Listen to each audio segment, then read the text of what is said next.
السلام علیکم ورحمۃ اللہ وبرکاتہ۔ بسم اللہ الرحمن الرحیم۔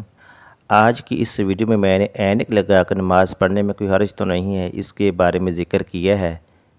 حضور نبی کریم صلی اللہ علیہ وآلہ وسلم کا ارشاد ہے کہ مجھے 7 ہڈیوں یعنی 7 اعضاء سجدہ کرنے کا حکم فرمایا ہے۔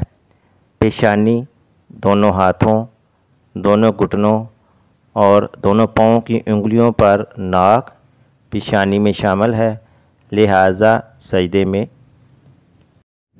ناک سخت حصہ تک بھی زمین پر لگانا واجب ہے۔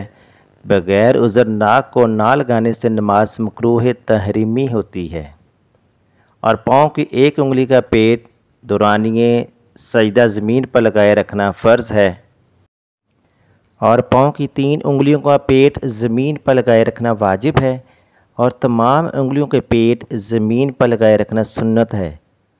اب آپ اپنا اینک والا مسئلہ سمجھیں کہ اگر اینک لگا کر سجدہ کرتے وقت پیشانی اور ناک سخت حد تک زمین پر ٹک جاتی ہے اور توجہ بھی اینک کی وجہ سے نہیں بڑھتی تو کوئی حرج نہیں، اور اگر مذکورہ طریقے پر سجدہ نہیں ہو سکتا تو اینک کا اتار دینا لازم ہے، اور اگر توجہ بڑھتی ہو تو اتار دینا مستحب ہے تاکہ خشوع و خضوع میں فرق نہ آئے، اور اتارنا یاد نہ رہا اور نماز شروع کر لی ایک ہاتھ کے ساتھ اتار دے، خواہ سجدہ جاتے وقت اتار دے۔